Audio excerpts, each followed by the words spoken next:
That was the most insane race this season, and absolutely nothing happened in terms of on-track action. Nico Hulkenberg and Pierre Gasly's coming together, which brought out the pivotal safety car, was almost the only moment of excitement on the actual racetrack, but in the pit lane, things got wild. Oscar Piastri was set for the easiest win of his career. Lando Norris could have put himself in an almost unassailable position, but then McLaren dropped the ball in the worst possible way. It was madness from the papaya team. They were embarrassed by Red Bull. And now, there are questions that need to be answered before the season finale next weekend in Abu Dhabi. Today, I'll check out what went wrong for McLaren, how Red Bull really rubbed it in their faces, and what it all means for the championship battle. So don't go anywhere. So after 57 laps of baffling calls from McLaren, Lando Norris, Max Verstappen and Oscar Piastri will contest a final race championship showdown in Abu Dhabi. Verstappen was gifted the win by McLaren, with Oscar Piastri finishing second and Lando Norris recovering to fourth. The championship now stands with Lando Norris on top with 408 points. Max Verstappen 12 points behind him on 396, and Piastri another 4 behind with 392. Now we're down to the final race of the year. The permutations of every decision over the rest of the season has become clear. If Piastri wins in Abu Dhabi, Verstappen finishes second and Norris finishes third, Oscar will miss out on the title by 6 points, with Lando on 423 and Oscar on 417. It was at Monza, where McLaren deployed team orders to swap their drivers due to Lando getting a slow pit stop which they deemed to be unfair, that Oscar lost 6 points to his teammate. If that hadn't have happened, and it finishes Piastri, Verstappen, Norris in Abu Dhabi, both McLaren drivers would have ended on 420 points, with Oscar winning on race wins. Obviously, McLaren had no idea what would happen at the end of the season back at the start of September, but it's funny how McLaren's attempts to not interfere with their drivers' championship fight could be the one thing that ends up interfering. That desperation to not interfere actually ended up interfering again in Qatar. Verstappen benefited from a strategy call from McLaren that flew in the face of decisions made by every other team during an early race safety car. It was a costly decision that sacrificed track position to Verstappen in the final stages, and in hindsight, threw away the race win for Piastri. Obviously, not our greatest day, said McLaren driver Lando Norris. Something of an understatement on a day on which his team threw away a win, albeit not for the Briton. Piastri was left momentarily speechless after the race, as he digested the fact a certain win had been turned into a second place to Verstappen, and his second place in the championship turned into third. It's pretty painful, the Australian said. It really can't be overstated how big of a f*** this was by McLaren. The fateful moment came when Gasly and Hulkenberg came together as a German tried to pass the Frenchman around the outside of Turn 1 on lap 7. Hulkenberg's car was left damaged beside the track, and that brought out the safety car. The critical part of the timing was that there were exactly 50 laps remaining in the race. With Pirelli imposing a 25-lap safety limit on the tyres, that meant that anyone who pitted at that time was locked into a rigid strategy with a second stop on lap 32. McLaren explained the decision not to stop to their drivers by saying that to do so would rob them of any kind of strategic options later in the race. Everyone else, though, knowing that stopping under the safety car saves time compared to a standard stop, and figuring on the difficulty of overtaking around the Losail track, decided to stop and lock in their track position. This is where the question has to be asked. How much is flexibility worth? How much race time does it gain you to have the ability to choose when you want to pit? It was instantly obvious when the entire grid headed into the pits that McLaren had made the wrong decision. The race was always going to be a two-stopper because of the tyre stint limit Pirelli had put in place. By pitting under the safety car, the rest of the grid had reduced their total time in the pits by 25%, saving themselves around 13 seconds worth of time.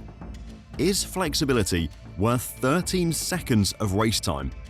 Well, McLaren very obligingly did the experiment for us, and the conclusion is clear: absolutely not. In fact, it isn't even close. Piastri was clearly the fastest car on track by a country mile, and he still finished 8 seconds behind Verstappen.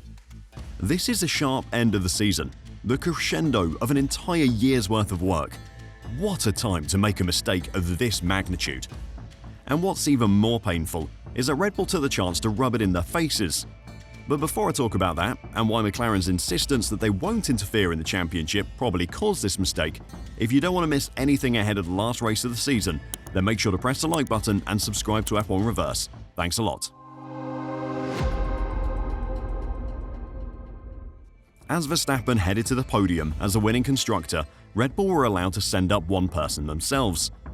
Up stepped Red Bull strategist Hannah Schmitz. Despite the fact that it was the most obvious decision, pitting under that safety car, it was still her call to bring Verstappen in, which won him the race and gave him the best possible chance to take a 5th straight title in Abu Dhabi in 6 days' time. It was a call that every other team in the pit lane made. Even Ferrari recognized the importance of pitting under the safety car, but McLaren didn't make it, and by putting Hannah on the podium with Verstappen, it was the perfect way to rub it in their faces. After the race, she was asked about the decision and said, "There's such an advantage to pitting under a safety car when you've got to do the 2 stops that, to us, that was a clear thing we should do." And I guess a lot of the pit lane felt the same. But obviously, on that in-lap, we're hearing, "Oh, McLaren are staying out." Everyone's like, "Are you sure? Are you sure you want to pit?" And I was like, "Yeah, I really think so." I thought definitely that's the right thing to do. And then, as soon as I saw everybody else coming in as well, I thought, okay, that's fine. Although it meant you have no flexibility at all when you make the second stop, just the advantage of gaining that much time. Asked if McLaren failed to make a decision out of fear of favouring a driver over the other, the Englishwoman said, "Maybe. I think they're in a difficult situation where they obviously want to treat their drivers fairly, and I guess we're in a position to take advantage of that. So yeah, I think that will be difficult for them." There lies the issue for McLaren. It is their very public determination to not get involved in the championship battle that could be the cause for the terrible decision. I outlined earlier how their determination to not get involved may actually swing the title in Norris's favour. Again, in Qatar, it appears that determination to not get involved may have actually had a massive impact on the championship. Just a few weeks ago, Zak Brown and Andrea Stella sat down with Sky Sports F1 to talk about the complex dynamics of a 3-way title fight, especially when 2 of the drivers involved are in McLaren's. "I'd rather Max Verstappen win the title than favour Lando or Oscar," said Zak Brown at the time. Could Zak have possibly known how close this title would come? Speaking after the race yesterday, Andrea Stella seemed to hint that McLaren not wanting to disadvantage either driver or give them different strategies out of fear of favouring one over the other may have forced them to make the mistake. The misjudgment is something we will have to review internally. We'll have to assess, for instance, whether there was a certain bias in the way we were thinking that led us as a group to think not that necessarily all cars would have pitted. There can be some biases in the way that you think. That bias in thinking clearly came from the determination not to favour one over the other that Brown had outlined just a few weeks ago. Had they brought in both cars as the safety car came out for Nico Hulkenberg's crash Sauber, Piastri would have exited still comfortably leading, but Norris, in having to be stacked behind the other McLaren, would have lost several seconds, and perhaps as many as 4 places. The irony is that, overall, Norris would have saved more time and probably finished in 3rd, with Max 2nd and Oscar 1st, if they just double-stacked at the safety car. Look, the truth is that in a week's time all of this could mean absolutely nothing. But when the championship comes down to the last race, crazy things can happen. We all still remember 2021. Vettel overcame a 15-point deficit to win over Alonso in 2010. And what about 2007, when Raikkonen came from behind to pit the 2 McLaren drivers by just 1 point? Norris might have the numerical advantage, but absolutely anything could happen next weekend, and that race will be unmissable. But what do you think is going to happen?